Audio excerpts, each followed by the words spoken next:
സംസ്ഥാന സർക്കാരിന്റെ ഓണം വാരാഘോഷത്തിന് തുടക്കം. കനകക്കുന്ന് നിശാഗന്ധി ഓഡിറ്റോറിയത്തിൽ മുഖ്യമന്ത്രി പിണറായി വിജയൻ ആഘോഷ പരിപാടി ഉദ്ഘാടനം ചെയ്തു.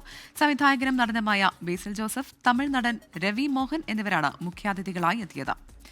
സലിം മാലിക് തിരുവനന്തപുരത്ത് നിന്ന് ചേരുകയാണ്. സലിം, അങ്ങനെ സംസ്ഥാന സർക്കാരിന്റെ ഓണം വാരാഘോഷത്തിന് തുടക്കമായിരിക്കുകയാണ്. എന്തൊക്കെ പരിപാടികൾ സംഘടിപ്പിച്ചിട്ടുണ്ട്? ഇതുമായി ബന്ധപ്പെട്ട് ഈ ഓണാഘോഷത്തിന്റെ ഉദ്ഘാടനവുമായി ബന്ധപ്പെട്ട വിവരങ്ങൾ എന്തൊക്കെയാണ്?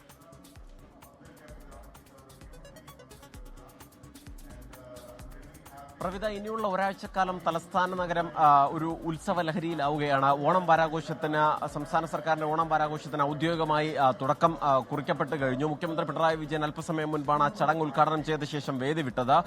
ഇപ്പോൾ നമുക്ക് ആ വേദിയിൽ കാണാം ജയം രവി എന്ന രവി മോഹൻ, നമ്മുടെ മലയാളികൾ കൂടി പ്രിയപ്പെട്ട നടനാണ്. ഇപ്പോൾ സംസാരിച്ചു കൊണ്ടിരിക്കുകയാണ് ഓണം വാരാഘോഷത്തിന്. ഒപ്പം തന്നെ മലയാളികളുടെ പ്രിയ നടനും സംവിധായകനുമായ ബേസിൽ ജോസഫ് ഉണ്ട് ആ വേദിയിൽ. നിരവധി മന്ത്രിമാരും ജനപ്രതിനിധികളും ഒക്കെ ഉണ്ട്.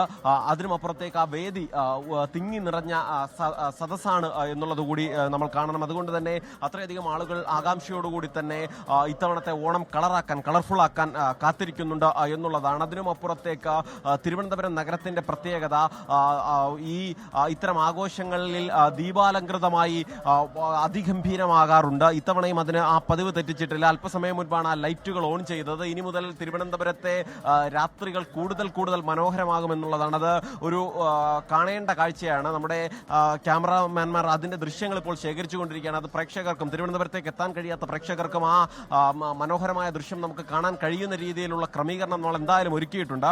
ഒപ്പം തന്നെ വലിയ ആഘോഷം എന്ന് പറഞ്ഞാൽ അത് അതിന്റെ എല്ലാ തലങ്ങളും തൊടുന്ന നിലയിലുള്ള വലിയ ആഘോഷമാണ് നിലവിൽ തിരുവനന്തപുരം ജില്ലയിൽ സംഘടിപ്പിക്കുക. 33 വേദികളാണ് ഈ പരിപാടികൾക്കായി ഒരുക്കിയിരിക്കുന്നത് എന്നുള്ളതാണ്. 4000-ത്തിലധികം വരുന്ന പാരമ്പര്യ കലാകാരന്മാർ ഉൾപ്പെടെ അടുത്ത 7 ദിവസം തിരുവനന്തപുരം നഗരത്തിലെ വിവിധ വേദികളിലായി ഈ ഉത്സവ ലഹരിയെ കൊഴുപ്പിക്കാനെത്തും എന്നുള്ളതാണ്. 9-ാം തീയതി വലിയ ഘോഷയാത്രയോടുകൂടിയാണ്, ഈ ഓണഘോഷയാത്രയോടുകൂടിയാണ് ഈ ചടങ്ങ് അവസാനിക്കുക. അത് ഗവർണർ രാജേന്ദ്ര വിശ്വനാഥ് ആർലേക്കർ അതിന്റെ ഫ്ളാഗ് ഓഫ് ചെയ്യും എന്നുള്ളതും ഒരു ശ്രദ്ധേയമായ കാര്യമാണ്. കാരണം സർക്കാരും ഗവർണറും തമ്മിലും ഒക്കെ ചെറിയ പ്രശ്നങ്ങളൊക്കെ നിലനിൽക്കുന്ന സാഹചര്യമുണ്ടെങ്കിലും ഓണാഘോഷത്തിന് മാറ്റം കുറയ്ക്കാൻ അതൊന്നും ഒരു കാര്യമാകുന്നില്ല. സർക്കാരിന്റെ ഓണം വാരാഘോഷത്തിന് ഗവർണറും എത്തുകയും ചെയ്യും. എന്തായാലും ഇന്നു മുതൽ തന്നെ തിരുവനന്തപുരത്തിന്റെ രാത്രികൾ അതിഗംഭീരമാകുമെന്നുള്ള കാര്യത്തിൽ തർക്കമല്ല. ഇപ്പോൾ തന്നെ തിരുവനന്തപുരത്ത് ഏതെങ്കിലും ഒരു വഴിയിൽ ഈ ദൃശ്യമികവില്ലാത്ത ഏതെങ്കിലും ഒരു വഴിയുണ്ടോ എന്ന് ചോദിച്ചാൽ ഇല്ല. അത്രയധികം ആളുകളും പല വഴികളിലായി ഈ കാഴ്ചകൾ കാണാൻ എത്തിയിട്ടുണ്ട്. ഇത് ഓരോ ദിവസവും കണ്ടും കേട്ടുമറിഞ്ഞ് വിവിധ ആളുകൾ നാളെ ഉത്രാട ദിവസം മുതൽ ഇവിടേക്ക് കൂടുതലായി ഒഴുകിയെത്തുകയും ചെയ്യും. ആളുകൾക്ക് ഈ ഷോപ്പിംഗ് നടത്തുന്നവർക്ക് അങ്ങനെയാവാം, അതല്ലാതെ കലാപരിപാടികൾ ആഘോഷിക്കേണ്ടവർക്ക് വ്യക്തമാണ്. അങ്ങനെ വിപുലമായ ആഘോഷമാണ് സംസ്ഥാനത്ത് ഓണവുമായി ബന്ധപ്പെട്ട് നടക്കാൻ പോകുന്നത്. സംസ്ഥാന സർക്കാരിന്റെ ഓണം വാരാഘോഷം മുഖ്യമന്ത്രി പിണറായി വിജയൻ ഉദ്ഘാടനം ചെയ്തു. നടനും സംവിധായകനുമായ ബേസിൽ ജോസഫ്, തമിഴ് നടൻ രവി മോഹൻ എന്നിവരാണ് മുഖ്യാതിഥികളായി എത്തിയത്.